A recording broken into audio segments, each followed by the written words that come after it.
Hello everyone in Mitsubishi Electric podcast.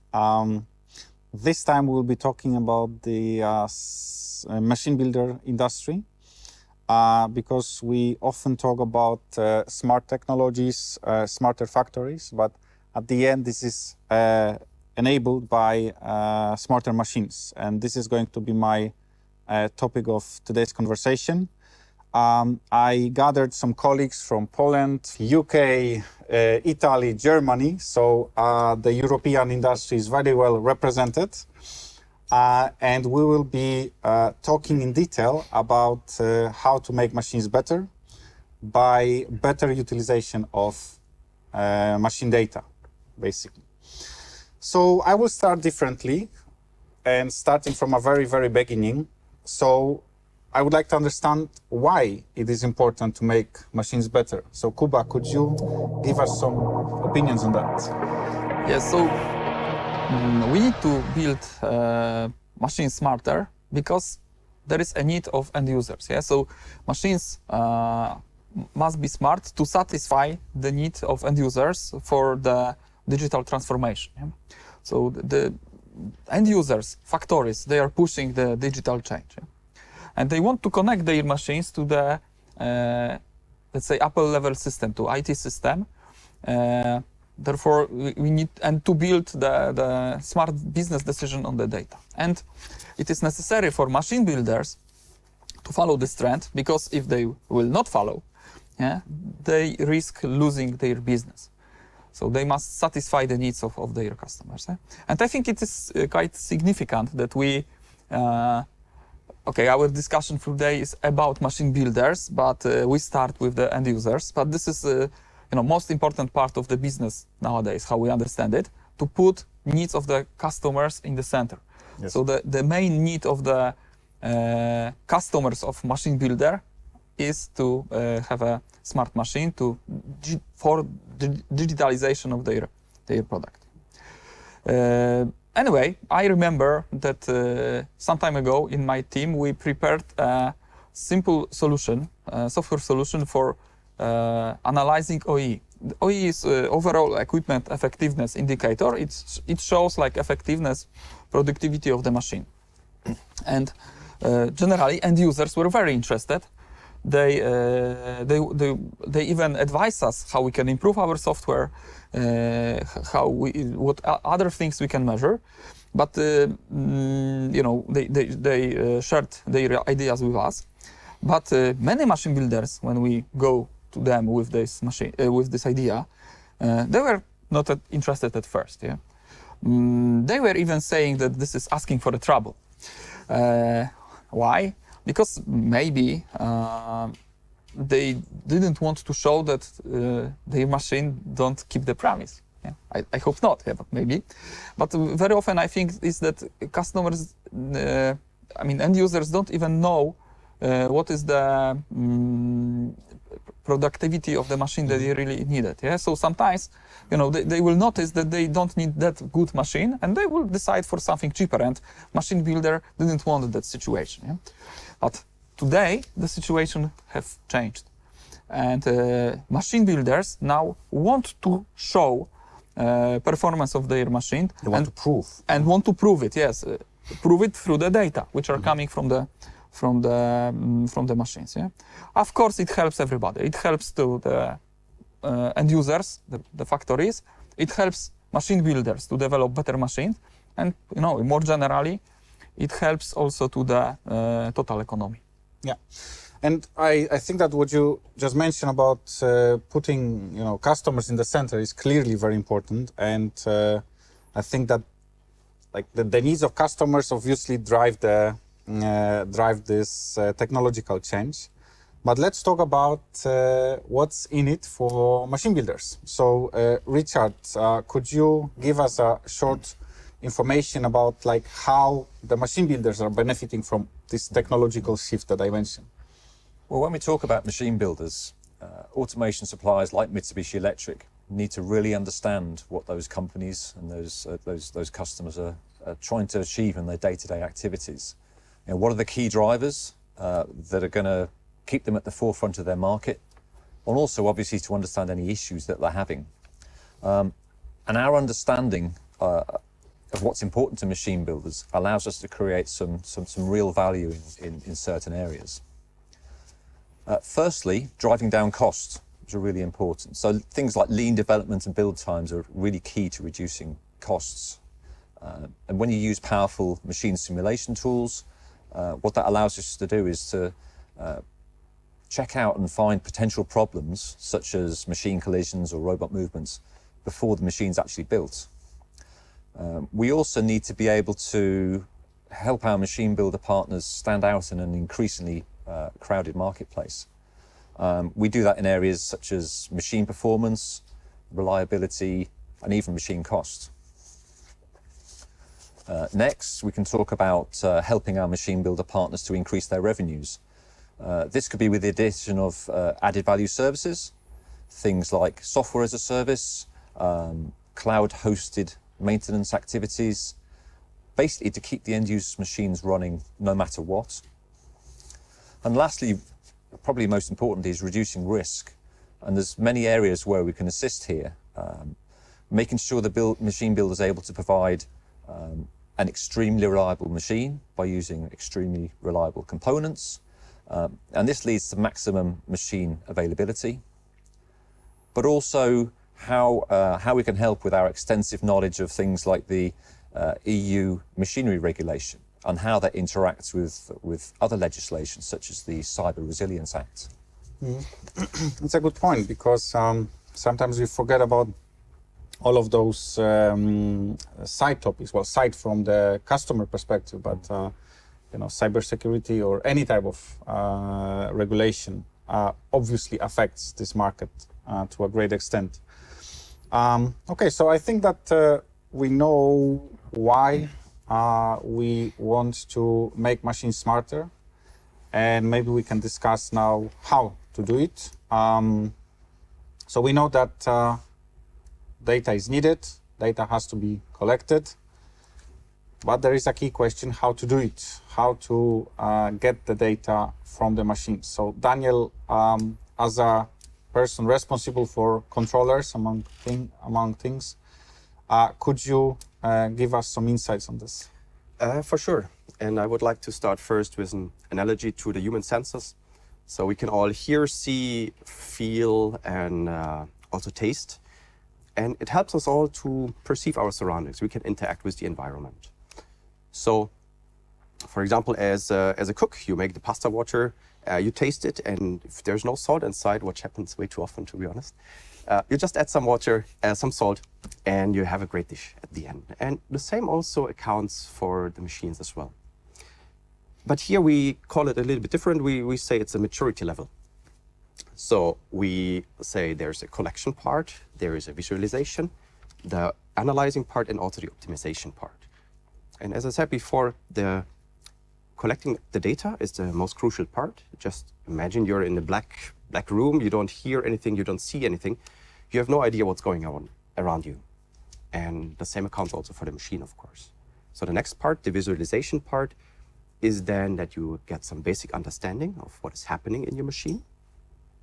But it also requires somebody who's looking at the data, who's looking at the graphs.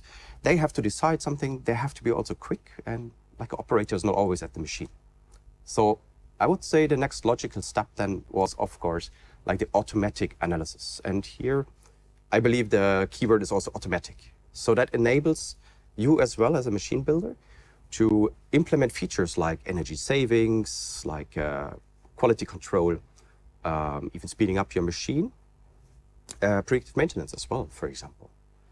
And the pinnacle of everything is then the optimization part, which means we take the analysis and act accordingly. So you can imagine, for example, there's a mixer.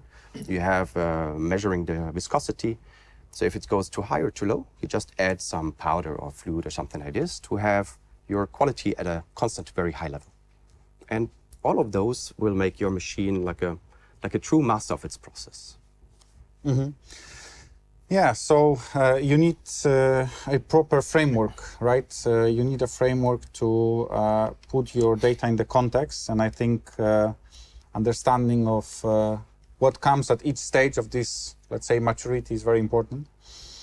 And this is where controllers play a key role, because let's say the controller is the brain of the machine. So it can manage the data. But where to take this data from? So obviously we have many different parts in the machine, but how then you make a use of these components from the perspective of data? So Kuba, could you give us some feedback from your experience, let's say? So we can make a statement that every device on the machine can provide data about the production process. And okay, let's take servo drives as an example. Servo drives are the most high-end, let's say, driving technology that is available now. And I've spent like half of my professional career, let's say, working with servos. And what I have seen is like how using servos turn average machines to really excellent ones. And so in drives industry, what really counts, what is really important is the speed and precision of the machine. Yeah? But I think that sometimes, and especially nowadays, machines are that good that they are, fast enough and precious enough, and customers and users, yeah, they care now also about quality and reliability of the machine. Yeah? And we can say that, okay, there is servo, which is driving the machine, but servo can also be a source of the data. Yeah? So it can not only drive the machine, but it can also monitor the machine. So for example, servo drives now can check condition of the mechanical system. For example, wear and tear of mechanical parts like belts, gears, which are directly connected to the motor shaft. And this data, of course, is transferred via PLC, as Daniel mentioned, via edge level to the high-end, the top level IT system, which delivers data about the condition of the equipment, of the mechanical parts, also electronical parts of the machine. So using your example, yeah, and maybe also Daniel's example, if we speak like we think the machine is like human body, so the controller, yes, it is a brain, and servo drives, generally drives are muscles, yeah, and of course controller or brain normally sends some information to the muscles to move, but also muscles return information to the controller, to the brain, about its condition. And the same happens in the machine. Yeah? So the drives can inform the controller, and controller, of course, inform the IT system about its condition. Yeah? And this is thanks to the data analysis and really high-end technologies. Maybe we can speak about AI also implemented in such a drives. Yeah? So I will say that my statement is that drives are not only to drive, but also to monitor the machine. Yeah? And thanks to the so smart devices like servo drives I mentioned, we are able, or machine builders are able to build smart machines. Mm-hmm. Okay, so yeah, we are talking about smarter devices, but obviously the topic of artificial intelligence had to come up sooner or later. So Giovanni, let's talk about that part for a second, and how the AI could be used on the machine level to understand the machine conditions, the machine performance, and so on. Could you briefly mention how this works? Yeah, we started to talk about smart products. So modern product is becoming smart. And this is thanks to the AI, because the AI speed up the development of new features inside the product. So when we talk about AI, we think for a central server that could run the intelligence of the complete machine line or maybe the entire factory.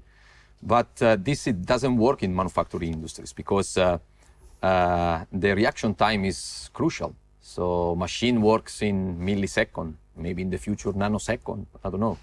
And the AI has to be close to where the data is needed. So think about an electrical motor. If a motor can tell you when it will break, why you need to create such complex system just to have the same information. So this is our philosophy. Mitsubishi Electric thinks that it is needed to put AI in the right place. For this reason, we develop AI features inside our product, based on our knowledge of the product, of course, but also based on expertise that we have of thousands of applications all around the world. And this creates value to the machine and to the product.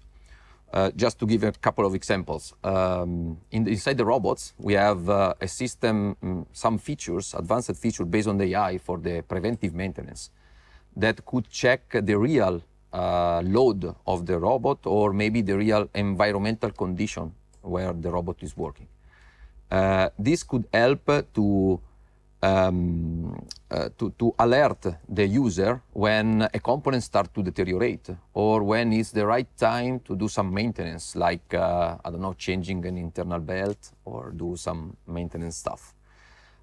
In the PLC, we have in the development tool an AI features that help the user to define the relationship between devices. And this is very helpful when you are looking for the cause of an error. Kuba already mentioned about servo, about some features that all of these features are based on the AI. So it could be possible to check the status of the mechanical that is connected to the motor. Our inverter has the first patented system to check the corrosion of the PCBs if you use it inside a heavy environment. So all of these features increase reliability of the product, increase and provide better service to machine builder and to the end user, and of course help to develop a smarter machine. So in essence, you could say that because you can implement this kind of more intelligent features here and there, you don't have to create this kind of big analytical system. You can just implement specific, self-diagnosis function and so on the component level. Yeah. Okay. So I think by now we covered quite a lot already. So maybe let's try to, follow a process of creating those type of smart machines. Process that has defined steps.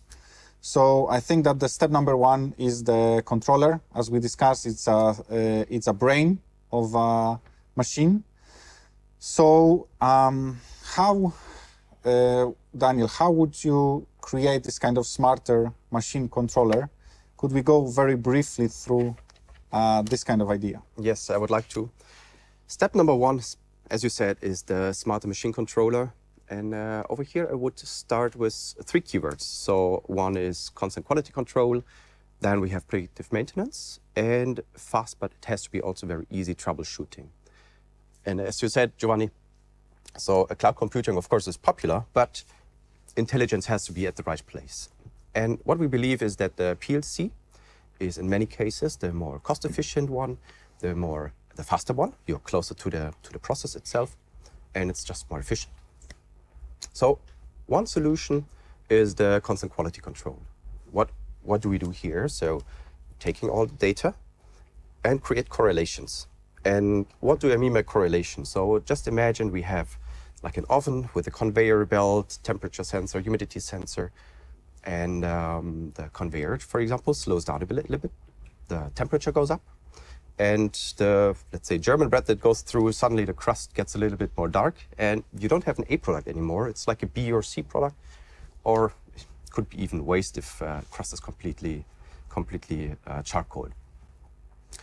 So here again, like we create this cloud of data points in terms of quality, and we immediately see the shift of the quality that allows us, and you as well, to get very immediate reactions. So you can immediately react to it, like bring the quality back to the correct level, and allows you, and this is, I think, the great advantage, not to wait until you create bad products, but you can interfere and react before so that it doesn't happen in the first place.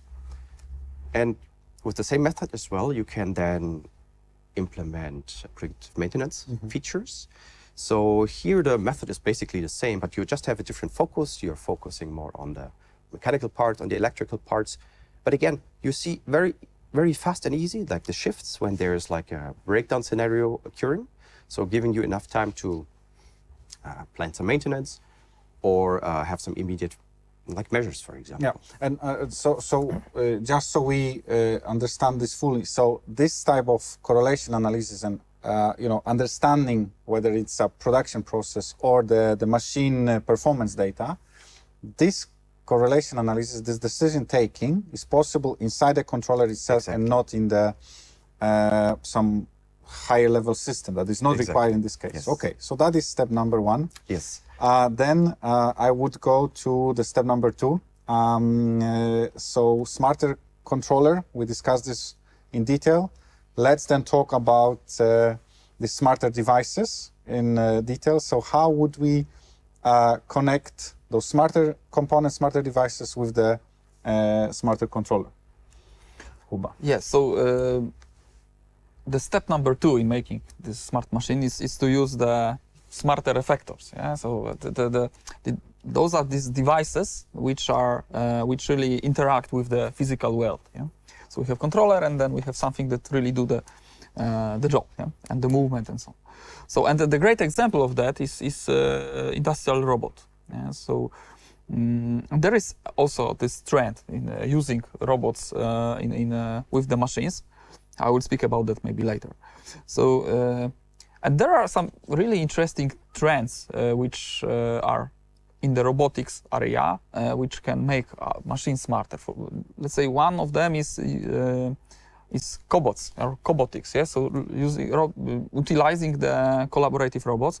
Those are the robots which are dedicated to collaborate closely to the human. Yeah, so it has really high level of safety, and using these cobots, for example, reduce the need of using very big fences or generally safety fences. Yeah, so it saves space. Yeah, sometimes these robots are used in the places where previously a person was working. Yeah, so there is no person generally don't consume a lot of space. Yeah, so we need to put a robot there which don't have, and there is no space for fence, for example.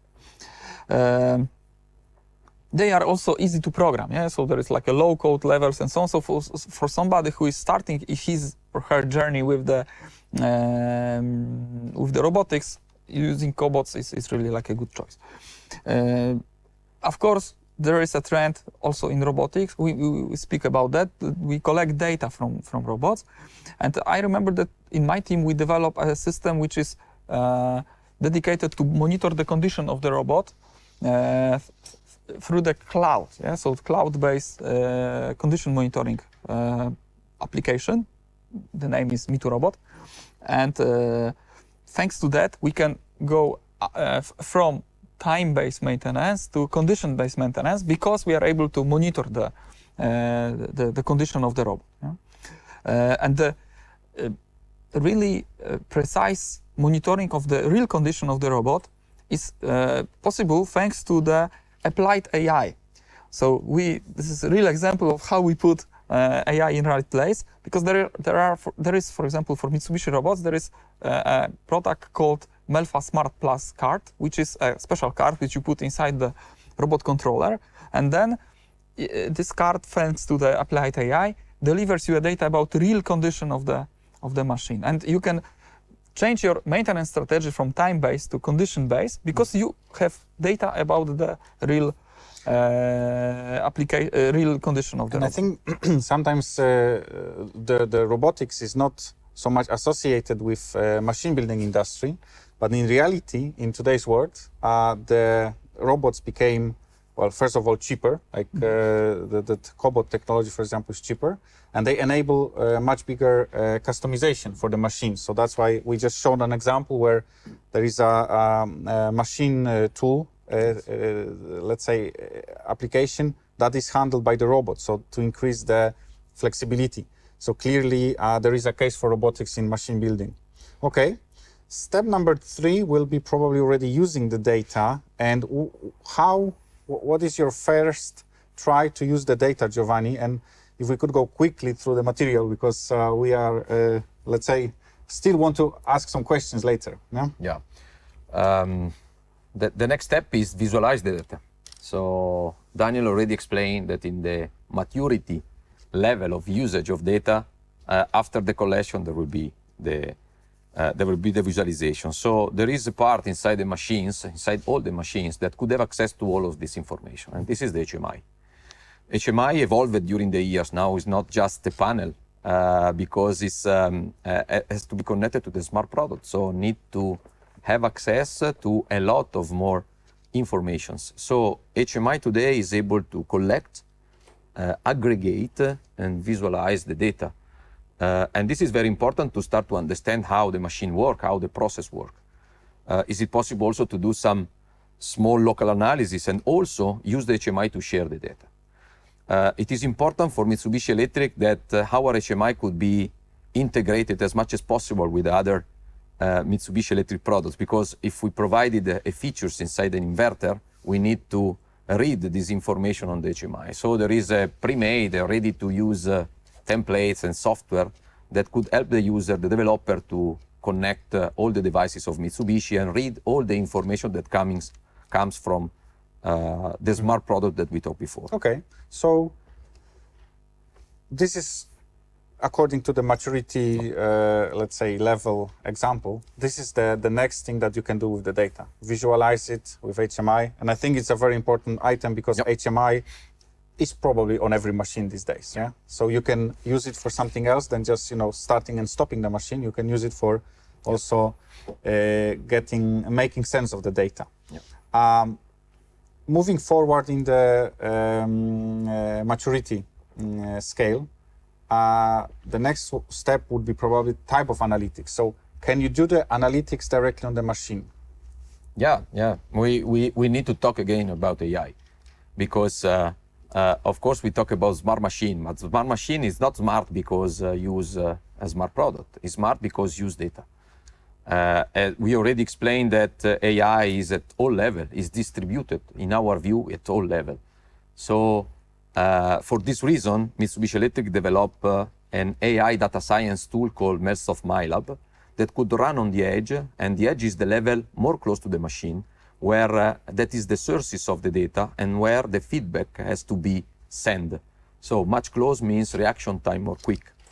Melsoft MyLab could cover all the phases of the data analysis. So the offline phases, when you take the historical data to generate model, and the online phases, so the diagnostic phases, when you deploy this model close to the machine in real time, reading the real-time data and providing the real-time feedback. And the idea behind Melsoft MyLab is try to use AI, so some machine learning method, to automate the pre-processing and the modeling phase. So even the automation engineer that are not so deeply skilled in data analysis can start to use the data generated by the machine that he developed. Mm-hmm. And I think it is very important, and this kind of application don't need any programming. So it is simple to use and could be used for several purposes. So could be used to keep quality. So it could be used to save energy. Could be used to check abnormalities. Could be used to digitalize the experience of skilled worker. That is one of the problem of the today's manufacturing industries. And by the way, so till now we were still basically at the level of the machine. Yeah? So we are still on the edge of the machine. Okay. So Richard, step number 5 and the final one to make a state-of-the-art modern machine. What is it? I think we've seen from what we've said today that we're talking about a substantial amount of data that's available from the machine. And I think step 5 is our ability to be able to visualize that data at a higher level. And using Iconic software suite, it really allows us to streamline operations in a number of important areas. First one of these key areas is performance data. Asset availability is really, really important to factory owners. It's what keeps those people awake at night. And if we can visualize key metrics such as machine availability, performance, product quality, and they combine to indicate overall equipment effectiveness, or OEE, that's really vital. Next, we can talk about energy data. The first hurdle is being able to understand the way a site uses energy and how much that energy is costing. And if we integrate monitoring solutions that can visualize the actual energy usage, it can really give a team some real clarity when monitoring, analyzing and improving energy performance. And that could be just across a machine, or it can be across a production line, a whole site, or even an entire estate. And lastly, really, maintenance data. So if we can use cloud-based machine monitoring systems, this can add real value to machine builders and the end user. The end user, as well as benefiting from having all that data at their fingertips, they can also be able to have the machine builder remotely access that machine. And what they're able to do is effectively predict machine issues and program in suitable maintenance activities when they're required. And then the machine builder can secure some potential additional revenues by adding these added value services to their end user community. Yeah, and we will talk about these additional revenues because clearly if you implement all of those 5 steps, let's say, and by the way, the step number 5 is the first step when you move away from the machine and you create this higher level system. But that means that if you implement those steps in a proper way, then these new revenue streams become possible. And I think that we should briefly discuss also the new business models that are enabled by these technological changes. And Daniel, maybe you could give us your take on this. So you mentioned already a little bit about the maintenance and asset performance. Is there some hidden money there? For sure there is. I would first of all emphasize really that the end users are appreciating very quick support. So when the machine is stopped, of course, there's no production then at the end. And simply turning off and on the machine then doesn't solve the underlying problem. So I clearly see here a potential for you as a machine builder to enhance your customer service, for example, like a new 24/7 remote support, let's say. But of course, the question will be like, what is the difference then to the traditional remote support that exists today? And clearly here the answer is you can put the camera recorder module attached to the PLC, basically put it into your machine, and as well attaching the video camera, which is, for example, observing the process, is looking at the machine. And voila, you have a very sophisticated dashcam. So you have the moment in time when the machine stopped or the quality dropped, for example. You can jump back in time before or afterwards. And I think here also to mention is that we have embedded AI tools over here as well that make finding the exact moment in time where you can visually see that this is the cause why the machine stopped, helps you, as well as AI helps you as well as to pinpoint exactly what was the, for example, like sensor that didn't turn on because maybe it like was just moving a little bit up and down and didn't recognize the product so well. And all of that, because all the data is basically available, also enables you not having to reproduce the error. So everybody knows, like every second week of the month at full moon, the machine stops miraculously and nobody knows why. But reality is there's always a very logical reason for that. And with that tool, you will be able to give that service also to your customer. So lightning quick solving the issue, and nice advantage as well that you can solve the underlying problem. And a side note, so also all of your other customers that buying your machines will benefit from it. So you roll out just the improved program, let's say, or change something on the machine and everybody's happy. So it's not only the current asset performance, let's say, but it's also the potential for future improvements of the machines. Okay. Exactly, yes. Okay, then that's something that is revolving around the performance of the machine. But another important topic these days especially is the energy and the cost of it, and also the environmental impact. So clearly the energy plays also a role in the machine building industry. So Giovanni, could you briefly mention what is to be done here for machine builders? Yeah. energy demand is rising in the last years. Also, the cost of energy is rising. So saving energy becomes crucial for industries. Sustainability is one of the three pillars of the Industry 5.0 concept from European Community, together with the human-centric and resilience. And European Community is investing a lot of money in a greener initiative. For example, in Italy, it is started the incentive plan called Transizione 5.0. That is an incentive plan to provide incentive, let me say, sorry, to industries that invest in new machines and more efficient machines with the scope of saving energy. So not to produce more, but saving energy. And this is very important because machine builder becomes very important in this greener transition, because government, because end users asking for a more efficient machine. So the machine is provided by the machine builders. And as Mitsubishi Electric, we have the same problem in our production line in Japan, of course, and we provided some solution to the market that could help to save energy. For example, the new IPM motors with the high efficiency motor that could help to save up to 20% of energy compared to a standard motor, or with some algorithm inside the inverters that could optimize the energy usage, for example, in HVAC application or other things. But I would like to highlight to a new tool, software tool that is called EcoAdvisor. EcoAdvisor is a tool that could collect information of energy consumption coming from different sources for some product, machines, and entire factory also.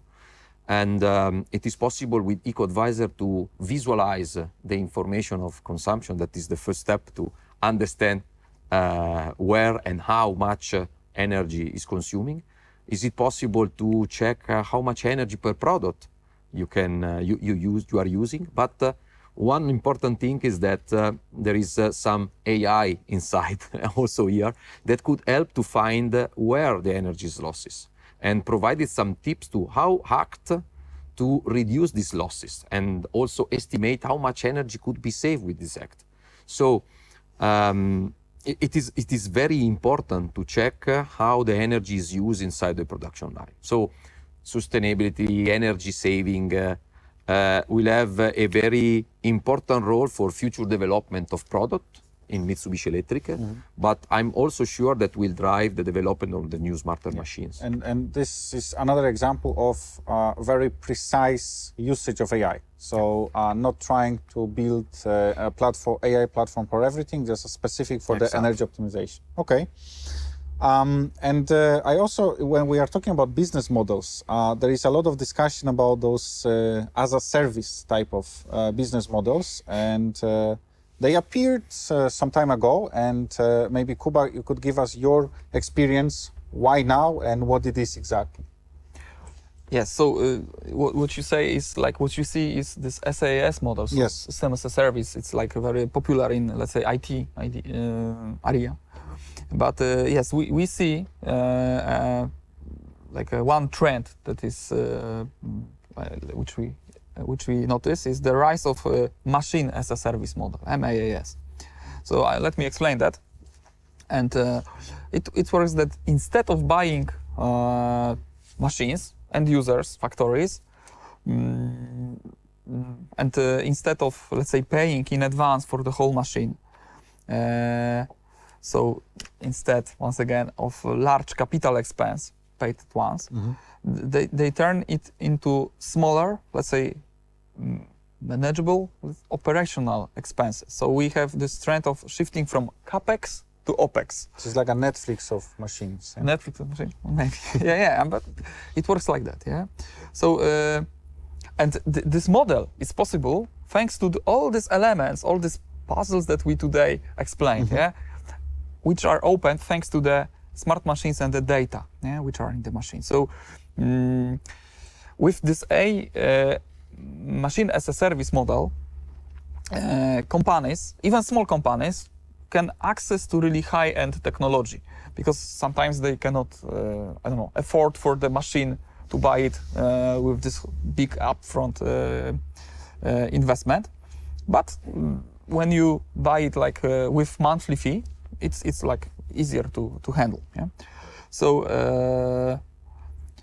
there is also a nice split of duties in this model, because in this model, the machine builder is responsible for the maintenance of the machine, of the performance of the machine, and this is machine builder's interest to make machine working. Yeah? So if the machine is not working, they don't get money. Yeah? They don't have profit. Yeah? What else?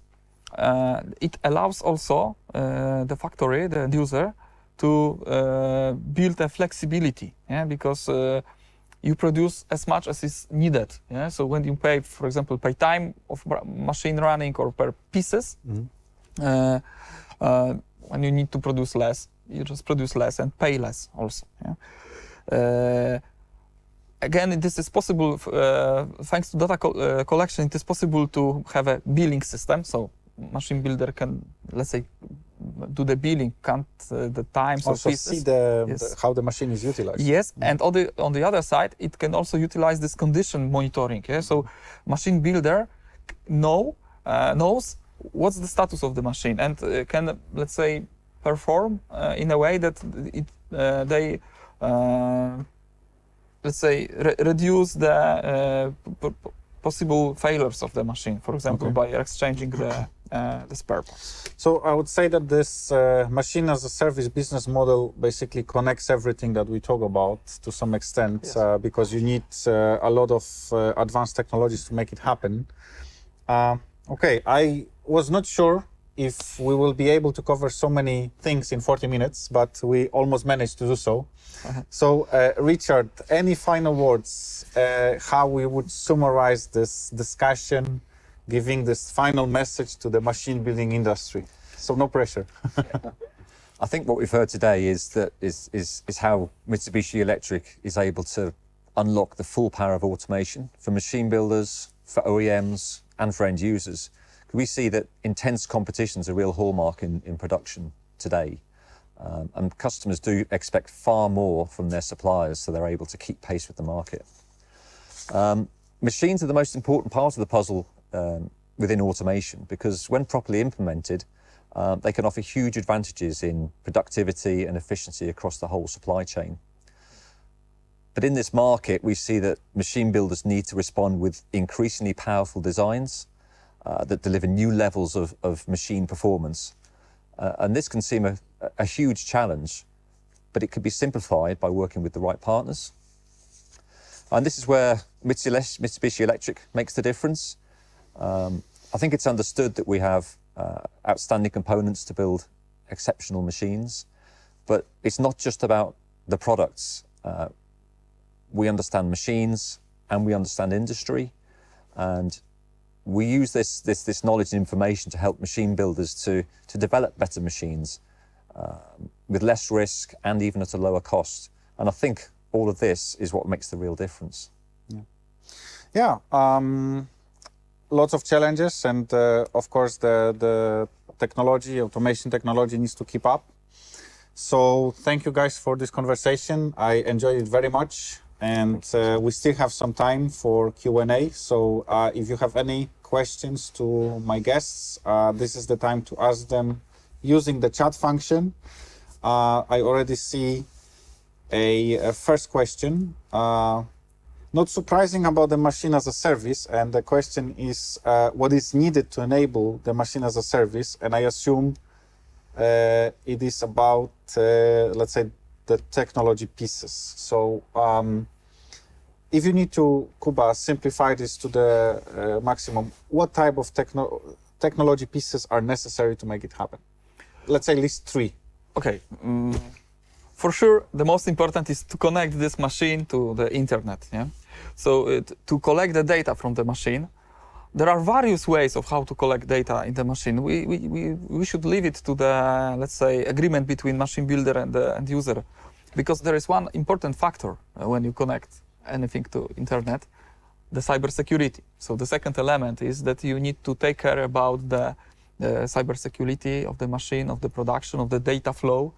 And when we speak about financial data, they should be treated a little bit different than the technology data, for example. Yeah?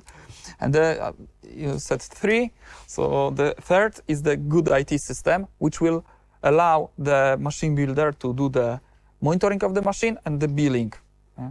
Because at the end of the day, this is money. The billing is important. Yeah, to invoice. Yeah. Okay. And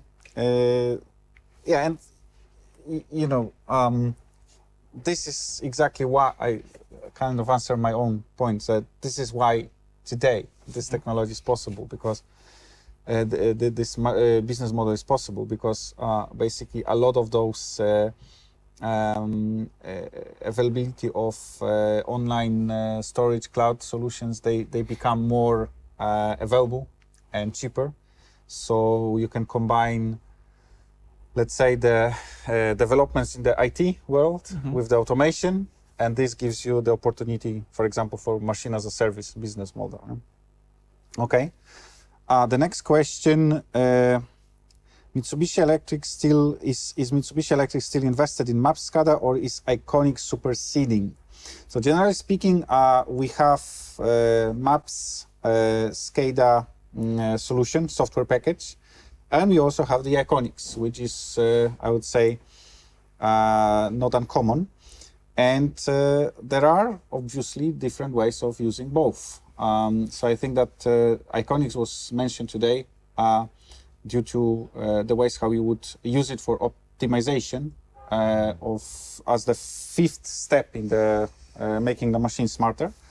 But of course, the applications for Maps SCADA are still existing, and I think that we are promoting both. All right. Any other questions? I will check, because I have 2 different places where the questions are being asked. Okay, I think that we are done. So guys, I'm very happy that you were here. I hope we can do it again sometime, For sure. maybe Why not? with the same team. And looking forward to the next conversation. Thank you. Thank you very much. Thank you very much.